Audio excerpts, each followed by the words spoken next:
Hello મિત્રો, બધાને જય માતાજી। આજે અમે દ્વારકેશ હોસ્ટેલ ગાંધીનગરના બાળકો એક ખાસ પ્રોગ્રામમાં જઈ રહ્યા છીએ।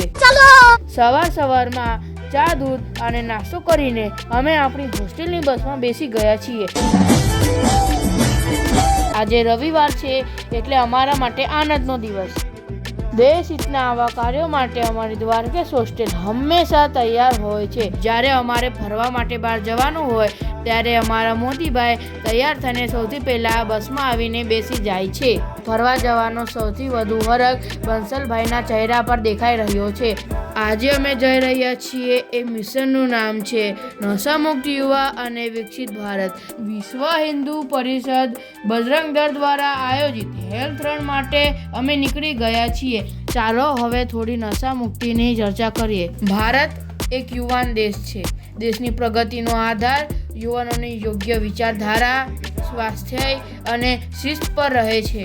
જો યુવાનો નશાથી દૂર રહીને સશક્ત અને આત્મવિશ્વાસી બનશે તો ભારત ઝડપથી વિકસિત રાષ્ટ્ર તરફ આગળ વધી શકશે।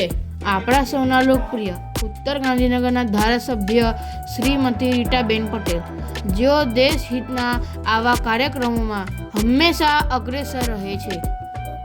યુવાનોને નશાથી બચાવવા માટે સમાજમાં અનેક જાગૃતિ કાર્યક્રમો યોજાય છે। આવા જ કાર્યક્રમોમાં વિશ્વ હિન્દુ પરિષદ બજરંગ દળ ગાંધીનગર જિલ્લા દ્વારા આયોજિત નશામુક્ત યુવા વિકસિત ભારત અભિયાનનું વિશેષ મહત્વ છે। આ અભિયાનમાં દ્વારકેશ હોસ્ટેલ ગાંધીનગરના અમારા વિદ્યાર્થીઓએ ઉત્સાહપૂર્વક ભાગ લીધો અને હેલ્થ રન સફળતાપૂર્વક પૂર્ણ કરી। આ રન દ્વારા બાળકોમાં રમતગમત, ફિટનેસ, શિસ્ત અને ટીમવર્ક જેવી સુંદર મૂલ્યોનો વિકાસ થાય છે। નશો નહીં, જનૂન, નબળાઈ નહીં, તાકાત।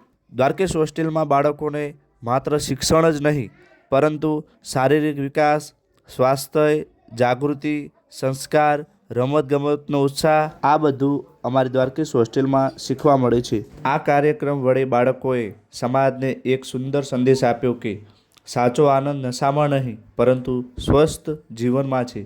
આથી આપણે સૌ પ્રતિજ્ઞા લઈએ કે નશો નહીં કરીએ અને લોકોને જાગૃત કરીશું, નશામુક્ત કરીશું। નશામુક્ત યુવાનો જ ભારતને વિકસિત બનાવી શકે છે। યુવાનો એ આપણા દેશની સૌથી મોટી તાકાત ગણાય છે। યુવાનો જો સાચા માર્ગે ચાલે તો દેશનો વિકાસ ઝડપથી થાય છે। જો આપણે શરીરને તંદુરસ્ત રાખીએ, સારા મિત્રો સાથે રહીએ, જીવન ખૂબ જ સુંદર બની જાય। આપણે સૌ મળીને નશામુક્ત સમાજ બનાવવા માટે પ્રયત્ન કરીએ। આ કાર્યક્રમ પછી થોડો થાક લાગ્યો હતો, પરંતુ બાળકોની એનર્જી હજુ પણ હાઈ છે અને હવે અમે સ્વાદિષ્ટ સમોસા ખાવા બેસી ગયા છીએ।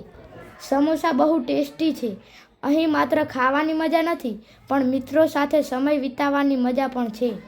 બાળકોના ચહેરા પરની હસી મજાક બતાવે છે કે સ્વચ્છતા અને મસ્તી સાથે જીવનને સંતુલિત રીતે જીવવું કેટલું જરૂરી છે।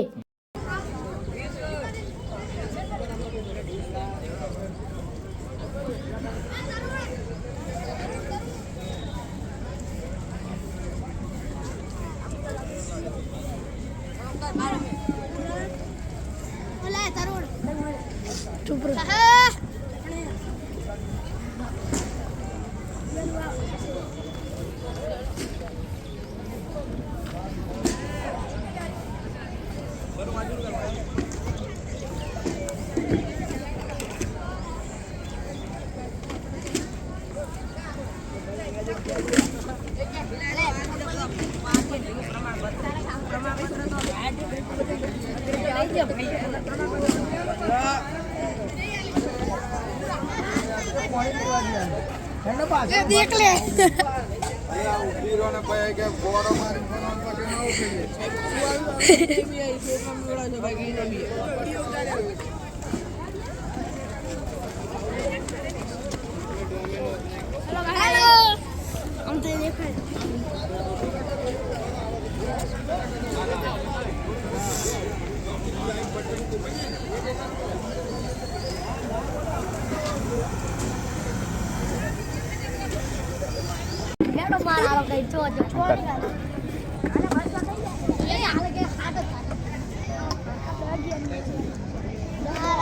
તબિયા